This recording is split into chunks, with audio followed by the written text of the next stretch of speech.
Hi guys, welcome to our channel Telugu audio stories with Maithri. నా ఛానల్ని ఎవరైనా ఫస్ట్ టైం చూస్తున్నట్టయితే తప్పకుండా లైక్ చేయండి, షేర్ చేయండి అండ్ సబ్స్క్రైబ్ చేసుకోండి.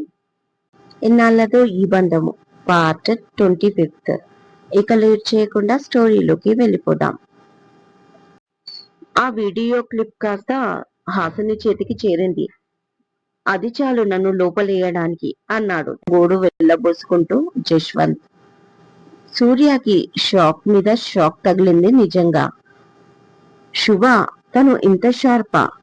ప్రతి మాటకి పల్లెటూరు ముఖం అంటాను. బట్ నేను తనని చాలా తక్కువ అంచనా వేస్తున్నానా? బాబోయ్, నేను కూడా జాగ్రత్తగా ఉండాలేమో అనుకున్నాడు ఒక క్షణం. మళ్ళీ అంతలోనే తనకు ఆ ఛాన్స్ నేను ఇస్తే కదా అని మనసులో అనుకుంటూ, మొత్తానికి బాగా బుక్ అయిపోయావు. మొదటి నుంచి చెప్తూనే ఉన్నాను ఆ అమ్మాయి గురించి పూర్తిగా తెలుసుకోరా అని. నా మాట వింటే కదా అన్నాడు నవ్వుతూనే సూర్య. ఇక చాలురా బాబు, ఆ రాక్షసికి ఒక దండం. బ్రతికుంటే బఠానీలు అమ్ముకునైనా బ్రతికొచ్చు, కానీ ఇలాంటి దాని చేతిలో పడితే జీవితాంతం బాధపడుతూ బతకాలి. ఎప్పుడు ఏ పాయిజన్ కలిపిస్తుందా అని. నా వల్ల కాదు అన్నాడు జశ్వంత్. దానికి సూర్య నవ్వుతూ, ఓకే ఓకే, అయిపోయింది కదా, ఇక వదిలే. ఇక పైన జాగ్రత్తగా ఉండు అండ్ హెల్త్ కూడా జాగ్రత్త. నేను మళ్ళీ కలుస్తాను, బాయ్ అంటూ హ్యాపీగా బయటికి వచ్చాడు సూర్య, పిచ్చ హ్యాపీగా. ఇక బయట యష్ గాడు ఆల్రెడీ ఒక సిస్టర్ కి సైట్ కొట్టుకుంటూ నిలబడ్డాడు. వాడికి బుద్ధి వచ్చింది, మరి వీడి నెంబర్ ఎప్పుడో అని మనసులో అనుకుంటూ, ఆఫీస్ కి వస్తావా లేక ఆ అమ్మాయి నెంబర్ తీసుకుంటావా అని అడిగాడు సూర్య యష్ ని. నోనో, నేను ఈ ప్రపంచంలో ఇష్టపడే ఒకే ఒక పర్సన్ హహ హాసిని మాత్రమే అన్నాడు బొమ్మరిల్లు మూవీలో జెనీలియా లాగా తిరుమలేష్. నీ ఫ్యూచర్ మొత్తం నాకు కనిపిస్తుంది, దాని చేతిలో నీకుందిలే అని మనసులో అనుకుంటూ, సరే ఆఫీస్ లో కూడా హాసిని ఉంటుంది, వెళ్దామా అన్నాడు సూర్య. ఆ మాటకి హ్యాపీగా సూర్య వెంట బయలుదేరాడు యష్. ఆఫీస్ ముందు కారాగగానే యష్ కి ఏదో పని చెప్పి పంపించేశాడు, మధ్యలో డిస్టర్బెన్స్ ఉండకూడదని. లోపలికి వస్తూనే శుభ కోసం ఫస్ట్ టైం సూర్య కళ్ళు వెతికాయి. తన టేబుల్ ఖాళీగా ఉంది. చుట్టూ చూశాడు కానీ కనపడలేదు. ఇంకాస్త ముందు వెళ్లి అటు ఇటు చూశాడు. దూరంగా కాఫీ కౌంటర్ దగ్గర నిలబడింది శుభ, తన టీంతో కలిసి. బ్రేక్ టైం అనుకుంటా. Lemon colour churidar with maroon colour దుపట్టాలో చిన్న క్లిప్ పెట్టి హెయిర్ లీవ్ చేసి ఏదో సీరియస్ గా డిస్కషన్ అనుకుంటా. తన కాటుక కళ్ళు పెద్దవి చిన్నవి చేస్తూ ఏదో విషయమే చర్చించినట్టుంది.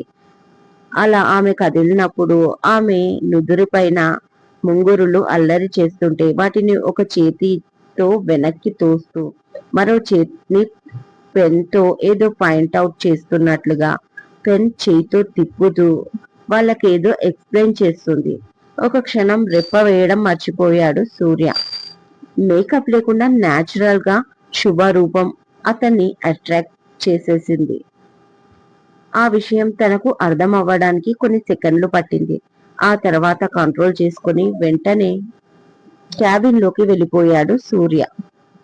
4 నిమిషాల తర్వాత సిఇఓ గారి నుంచి కాలింగ్ అని మెసేజ్ వచ్చింది శుభకి. ఇందాకే అనుకున్నాను ఇంకా రాలేదే అని, ఇప్పుడే వచ్చినట్లున్నాడు, అంతలోనే పిలుపు వచ్చింది అని తనలో తానే అనుకుంటూ వెళ్ళింది శుభ. వెళ్ళి మీ ఐ కమిన్ సార్ అని అడిగింది శుభ.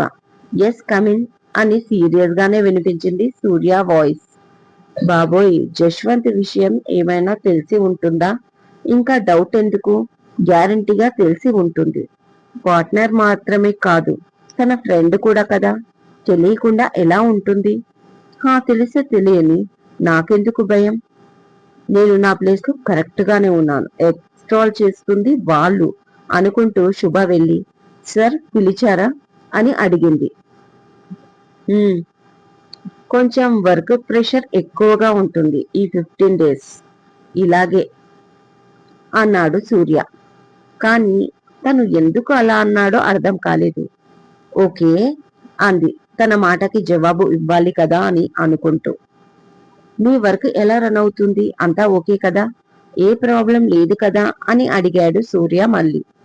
సడన్ గా తన మాటలో ఈ మార్పేంటి అని మనసులో అనుకుంటూ, no problem, it's all good sir అంటుంది శుభ. ఓకే, నైస్, నాకు ఒక కాఫీ కావాలి అన్నాడు అప్పుడు పాయింట్ లోకి వస్తూ సూర్య. సో మీరు ఇదంతా సోది చెప్తే నేను మీకు కాఫీ ఇస్తానని అనుకుంటున్నారా అని అడిగింది శుభ. ఏ రాక్షసి, హెడేక్ గా ఉందే, కొంచెం కాఫీ అమ్మ పెట్టినట్టు చేసి తీసుకురా అని అడిగాడు. అది రిక్వెస్ట్ లాగే అనిపించింది. కానీ అంత ఈజీగా తనని బతిమాలుతున్నాడు అంటే గ్యారంటీగా ఏదో ఉంటుంది అని మనసులో అనుకుంటూ అలాగే నిలబడింది శుభ. ఏంటా చూపు, నేను మళ్ళీ ఏదో ప్లాన్ వేశానని అనుకుంటున్నావా? అంత లేదు, వెళ్ళి ఒక కాఫీ తీసుకురా అన్నాడు ఈసారి కాస్త స్టైల్ గా. ఇప్పుడు తను నన్ను ఇరిటేట్ చెయ్యట్లేదు కదా అని పోనీ అని ఒక్కసారి కాఫీ తీసుకెళ్లి ఇస్తే రోజు నన్నే అడుగుతాడు. ఏమైనా అంటే మొన్నెందుకు ఇచ్చావు, నిన్నెందుకు ఇచ్చావు అని పాయింట్ అవుట్ చేస్తాడు అని మనసులో అనుకుంటూ శుభ, మీ ఆఫీస్ లో మీరు కాఫీ తాగడానికి ఇంత రిక్వెస్ట్ ఏంటి సార్, బాయ్ కి చెప్పి తెప్పించుకోండి అంటుంది శుభ. హే, రిక్వెస్ట్ చేయట్లేదు, కాఫీ మాత్రమే అడుగుతున్నా. అది అమృతం కాదు, తమరు దేవలోకానికి వెళ్లి తేవడానికి కాఫీ కౌంటర్ బయటే ఉంది, వెళ్ళి తీసుకురా పో అన్నాడు సూర్య ఈసారి విసుగ్గా. నేను ఆఫీస్ లో వర్క్ చేస్తున్నందుకు మాత్రమే నాకు సాలరీ ఇస్తున్నారు, కానీ మీకు కాఫీ అందించడానికి కాదు అంటూ శుభ వెనక్కి తిరుగుతుంది వెళ్ళిపోవడానికి. అది నిజమేలే, కాఫీ అడుగుతున్నాడు అన్న అక్కసుతో మళ్ళీ ఆ కప్పులో ఏ నెయిల్స్ పాలిషో కలిపితే మళ్ళీ నేను హాస్పిటల్ కి వెళ్ళాలి ఆ జశ్వంత్ గాడిలాగా అన్నాడు సూర్య. అది విషయం, ఇప్పుడు కదా మీరు పాయింట్ లోకి వచ్చారు అంటూ వెనక్కి తిరిగి, నాకు తెలుసు ఇలాంటిదేదో ఉంటుందని, ఏదైనా ఉంటే డైరెక్ట్ గా అడగండి అంటుంది శుభ. డైరెక్ట్ గానే అడుగుతున్నాను, నీకు అసలు భయం అనేది లేదా? వాటికి ఏదైనా అయ్యుంటే ఏం చేసేదానివి అని అడిగాడు సూర్య కోపంగా.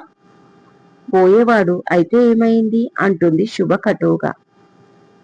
తన మాటకి షాక్ అయి, వాడన్నది నిజమే, నువ్వు టెస్ట్ ట్యూబ్ బేబీవే అన్నాడు సూర్య. అంటే వాడు నన్ను టెస్ట్ ట్యూబ్ బేబీ అన్నాడా? రాని చెప్తా వాడి పని. ఈసారి వాడి కాఫీలో నెయిల్స్ పాలిష్ కాదు, డైరెక్ట్ గా యాసిడ్ కలిపేస్తాను అంటుంది కోపంగా శుభ.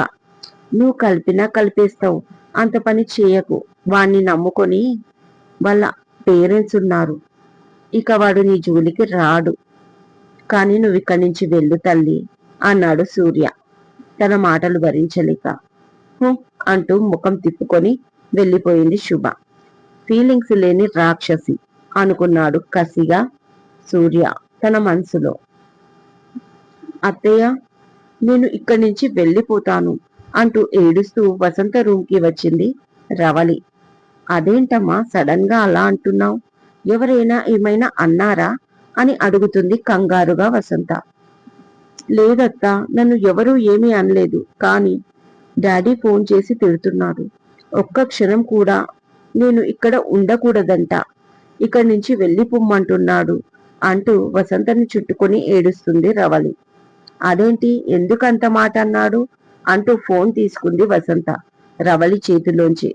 అప్పటికి సుధాకర్ ఇంకా లైన్ లోనే ఉన్నాడు. హలో అన్నయ్య అనగానే, ఇంకెందుకమ్మా దాన్ని ఇంట్లో ఉంచుకున్నావు, అది నా తల కొట్టేసి ఎటో వెళ్ళిపోయింది కదా, చావమ్మను ఎందుకు దాన్ని మీ ఇంట్లో ఉంచుకున్నావు, అది మమ్మల్ని ఉద్ధరించిందా అని కోపంగా అడిగాడు సుధాకర్. అది కాదన్నయ్య, తెలిసి తెలియని వయసు అనగానే, ఏమీ తెలీదు, అన్నీ తెలుసు, ప్రతిదీ తన ఇష్ట ప్రకారమే చేశాను, తను అడిగినవన్నీ సమకూర్చాను, కానీ పెళ్లి టైంకి నా పరువు తీసి వెళ్ళిపోయింది, పైగా తనకిష్టం వచ్చినప్పుడు వచ్చి పెళ్లి చేసుకుంటాను అని లెటర్ పెడుతుందా? సరే, ఆ లెటర్ చూసి తను ఎవరితో లేచిపోలేదని మనం నమ్మొచ్చు, కానీ ఈ లోకం నమ్ముతుందా? నా కూతురు ఎలాంటి తప్పు చెయ్యలేదు అని నేను అనుకుంటాను, మీరు అనుకుంటారు, కానీ లోకం అనుకుంటుందా? ఎంతమందికని సమాధానం చెప్పాలి? అందుకే దాన్ని అక్కడి నుంచి వెళ్ళమను అంటాడు సుధాకర్. కరెక్టే అన్నయ్య, తనని ఇక్కడి నుంచి వెళ్ళగొడితే మరి మీ ఇంటికి రానిస్తావా అని అడిగింది వసంత. నేను బ్రతికుండగా అది ఊర్లో కాలు పెట్టడానికి వీల్లేదు అన్నాడు సుధాకర్. మరి ఆడపిల్లని ఎలా వదిలేయను అని అడిగింది వసంత. అప్పుడే లోపలికి వచ్చాడు రాహుల్. ఏమైంది అన్నట్లుగా వసంతని చూస్తూ నిలబడ్డాడు. మీరు చాలా ఆవేశంలో ఉన్నారన్నయ్య.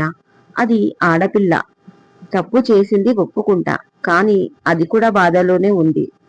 ఈ టైంలో నువ్వు ఫోన్ చేసి ఇలా అనడం తప్పు. 4 రోజులయ్యాక మాట్లాడుకుందాం ఏదైనా ఉంటే.